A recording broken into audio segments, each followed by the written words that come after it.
Iran में चल रहे युद्ध और उसके supreme leader Ayatollah Ali Khamenei की मौत की खबर ने पूरी दुनिया में हलचल मचा दी है। 28 फरवरी को अमेरिका और इजराइल के संयुक्त हमलों में उनके मारे जाने का दावा किया गया। इसके बाद मिडिल ईस्ट में तनाव बहुत तेजी से बढ़ गया। ईरान ने जवाबी कार्रवाई शुरू कर दी है। मिसाइल और ड्रोन हमलों की खबरें लगातार सामने आ रही है। पूरे क्षेत्र में युद्ध जैसे हालात बन गए हैं। लेकिन ये मामला सिर्फ मिडिल ईस्ट तक सीमित नहीं रहा, इसका असर भारत में भी दिखाई देने लगा है।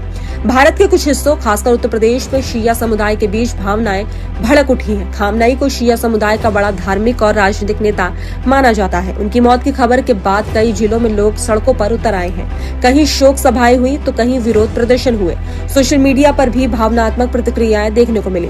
लेकिन सवाल ये है कि किसी दूसरे देश के नेता की मौत पर भारत में तनाव क्यों पैदा हो। स्थिति को गंभीरता से लेते हुए सीएम योगी आदित्यनाथ ने तुरंत एक्शन लिया। रविवार सुबह ही उन्होंने वरिष्ठ अधिकारियों के साथ आपात बैठक की। गृह विभाग, पुलिस और खुफिया एजेंसी से रिपोर्ट ली गई। इसके बाद पूरे उत्तर प्रदेश में हाई अलर्ट जारी कर दिया गया। सभी जिलाधिकारी और पुलिस कप्तानों को साफ निर्देश दिए गए कि किसी भी हाल में कानून व्यवस्था बिगड़ने नहीं दी जाएगी। तो वहीं संवेदनशील इलाकों में पुलिस गश्त बढ़ा दी गई है। ड्रोन से निगरानी की जा रही है। सीसीटीवी कैमरास की मॉनिटरिंग तेज कर दी गई है। सोशल मीडिया पर खास नजर रखी जा रही है ताकि कोई अफवाह या भड़काऊ पोस्ट माहौल खराब न कर सके। एडीजी कानून व्यवस्था ने बताया कि शिया बहुल सड़कों और धार्मिक स्थलों पर अतिरिक्त पुलिस बल और पीएससी तैनात की गई है। रैपिड रिस्पांस टीमें तैयार रखी गई हैं ताकि किसी भी अप्रिय घटना पर तुरंत कार्रवाई हो सके। ये सतर्कता इसलिए भी जरूरी है क्योंकि त्योहारों का मौसम नजदीक है। होली, रमजान और ईद जैसे बड़े त्योहार आने वाले हैं। ऐसे समय में छोटी सी अफवाह भी बड़ा रूप ले सकती है। सरकार नहीं चाहती कि अंतर्राष्ट्रीय घटनाओं का असर प्रदेश की शांति पर पड़े, इसलिए पहले से ही सख्ती दिखाई जा रही है। तो वहीं खबरों के मुताबिक ईरान ने खामनेई की मौत के बाद 40 दिन का राष्ट्रीय शोक घोषित किया है। ईरान ने अमेरिका और इजराइल पर हमले तेज कर दिए हैं। कई इलाकों में मिसाइलें दागी जा रही हैं। ये संघर्ष लगातार बढ़ रहा है। लेकिन ये भी सच है कि ये लड़ाई ईरान, अमेरिका और इजराइल के बीच की है। भारत इसका हिस्सा नहीं है, इसलिए यहाँ किसी तरह की हिंसा या तोड़फोड़ का कोई औचित्य नहीं बनता।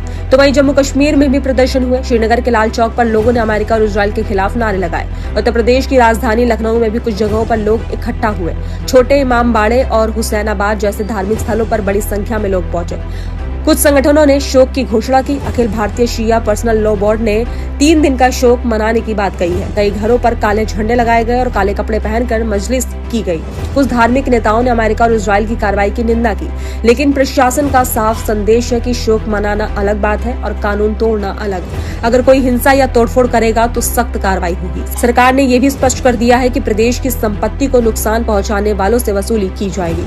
तो वहीं ये भी ध्यान रखना जरूरी है कि ईरान की राजनीति लंबे समय से विवादों में रही है। क्षेत्रीय संघर्षों में उसकी भूमिका पर कई सवाल उठते रहे हैं। मिडिल ईस्ट में अलग अलग गुटों को समर्थन देने के कारण वहां पहले से तनाव बना हुआ था। ऐसे में वहां की स्थिति का असर दुनिया के कई देशों में देखने को मिल रहा है। लेकिन भारत की प्राथमिकता अपने नागरिकों की सुरक्षा और शांति बनाए रखना है। फिलहाल उत्तर प्रदेश में स्थिति नियंत्रण में बताई जा रही है। मुख्यमंत्री का साफ संदेश है कि किसी भी कीमत पर शांति भंग नहीं होनी चाहिए। त्योहारों के दौरान विशेष सतर्कता बरती जाएगी। पुलिस और प्रशासन पूरी तरह अलर्ट पर है। तो अंत में यही कहा जा सकता है कि अंतर्राष्ट्रीय घटनाएं भावनात्मक प्रतिक्रिया जरूर पैदा करती हैं, लेकिन किसी भी देश की आंतरिक शांति सबसे ऊपर होती है। भारत एक लोकतांत्रिक और कानून से चलने वाला देश है। यहाँ किसी को भी अपनी भावनाएं शांतिपूर्ण तरीके से व्यक्त करने का पूरा अधिकार है, लेकिन हिंसा और अराजकता की इजाजत नहीं दी जा सकती। सरकार की कोशिश है कि प्रदेश में अमन चैन बना रहे और बाहरी घटनाओं का असर यहाँ की सामाजिक सद्भाव पर न पड़े।